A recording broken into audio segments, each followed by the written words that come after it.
ஒவ்வொரு முருக பக்தரின் வாழ்க்கையிலும் இறைவனின் இருப்பை உணர்த்தும் சில மறுக்க முடியாத தருணங்கள் நிகழ்கின்றன. சிலருக்கு இவை புலப்படும் அற்புதங்களாகவும், சிலருக்கு மனதிற்குள் ஒரு மென்மையான உணர்வாகவும் வெளிப்படும். இந்தப் பதிவில் பல முருக பக்தர்களின் அனுபவங்களின் அடிப்படையில் முருகப்பெருமான் நம்முடன் இருப்பதை உணர்த்தும் 12 தெய்வீக அடையாளங்களை பகிர்ந்து கொள்கிறோம். முதல் அடையாளம், கண்ணீர் துளியின் மொழி. உண்மையான பக்தியின் உச்சக்கட்ட வெளிப்பாடு வார்த்தைகளைத் தாண்டி கண்ணீராக வெளிப்படும் தருணம். நீங்கள் முருகனின் திருவுருவத்தை பார்க்கும்போது எந்த ஒரு காரணமும் இன்றி மனம் முழுவதும் அவரிடம் கரைந்து போய் கண்களிலிருந்து தானாக வழியும் கண்ணீர் துளி. இது வெறும் உணர்ச்சி அல்ல, இது ஆன்மாவின் மொழி. இது துக்கத்தின் கண்ணீர் அல்ல, மன்றாட்டின் கண்ணீர் அல்ல, மாறாக ஆன்மா இறைவனுடன் இரண்டரக் கலந்த தருணத்தில் வெளிப்படும் பேரானந்தத்தின் துளி. உங்கள் பூஜை, விரதம், அபிஷேகம் என எந்தச் சடங்குகளுக்கும் அசையாத முருகப்பெருமான் இந்த ஒரு துளி கண்ணீருக்கு மட்டும் கட்டுப்பட்டு தனது கருணையைக் காட்டுவார் என்பது பக்தர்களின் அசைக்க முடியாத நம்பிக்கை. இரண்டாம் அடையாளம், எதிர்பாராத அழைப்பு. உங்கள் வாழ்க்கையில திடீரென ஒரு நாள் எந்தவொரு முன்னறிவிப்பும் இன்றி உங்கள் நண்பரோ, உறவினரோ அல்லது அறிமுகமில்லாத ஒருவரோ வந்து, திருச்செந்தூர் செல்கிறோம், நீங்களும் வருகிறீர்களா, அல்லது பழனிக்குப் போகலாமா என்று கேட்பார்கள். இது வெறும் தற்செயல் நிகழ்வு அல்ல. நீங்கள் நினைத்துக்கூட பார்க்காத நேரத்தில் உங்களை முருகனின் ஆலயத்திற்கு அழைக்கும் இந்த குரல் அவரது அழைப்பே ஆகும். பல பக்தர்களின் வாழ்க்கையில் இத்தகைய அழைப்புகளே பெரும் மாற்றங்களை ஏற்படுத்தியுள்ளன. மூன்றாம் அடையாளம், முருகனுக்கு உகந்த நாட்களில் பிறந்த குழந்தைகள். உங்களின் குடும்பத்தில் ஒரு குழந்தை பிறக்கிறது. அந்த குழந்தை பிறந்த நாள் தற்செயலாக கிருத்திகை, சஷ்டி, விசாகம் அல்லது முருகப்பெருமானுக்கு உகந்த வேறு ஏதேனும் ஒரு நன்னாளாக இருக்கும். இது வெறும் யோகம் மட்டுமல்ல, முருகப்பெருமானின் அருளின் வெளிப்பாடு. பல குடும்பங்களில் இத்தகைய குழந்தைகள் வழியாக முருகன் தனது அற்புதங்களை நிகழ்த்தியுள்ளார். வேலைவாய்ப்பு, தொழில் வெற்றி, வியாபார ஒப்பந்தங்கள் என பல முக்கியமான சாதனைகள் இந்த குழந்தைகளின் பிறப்பு நாளிலோ அல்லது அவர்களின் ஆசீர்வாதத்தினாலோ நிகழ்ந்துள்ளன.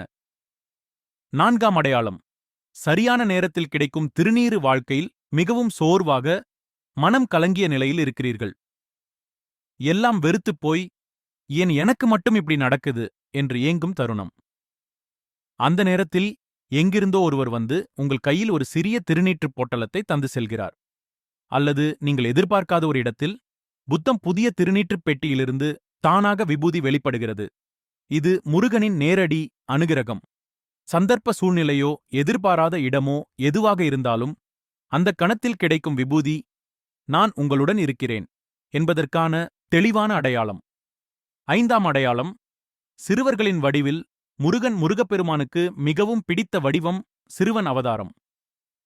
எனவே பல பக்தர்களுக்கு அவர் சிறுவன் வடிவிலேயே காட்சி தருகிறார். நீங்கள் பேருந்து நிறுத்தத்திலோ, கோயில் வாசலிலோ அல்லது எங்கேயாவது ஒரு சிறுவனை பார்க்கிறீர்கள். அவன் உங்களை பார்த்து புன்னகைக்கிறான் அல்லது உங்களிடம் ஏதோ சொல்ல வருகிறான். பொதுவாக சிறுவர்கள் அறிமுகமில்லாத பெரியவர்களிடம் சென்று பேச முன்வரமாட்டார்கள்.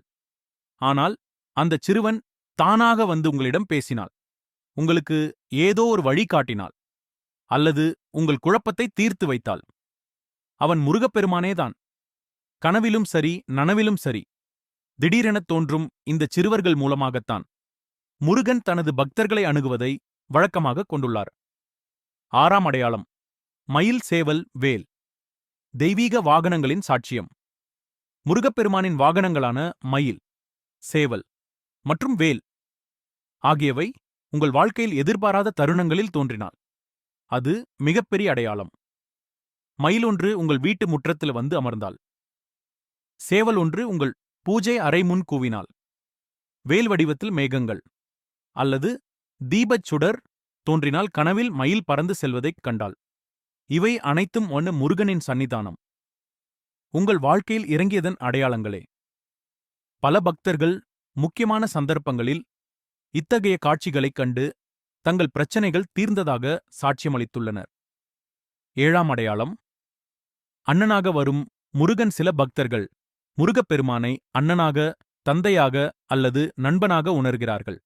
அவர்களுக்கு அவர் வெறும் கடவுள் மட்டுமல்ல, அவர் அவர்களின் உறவினர்.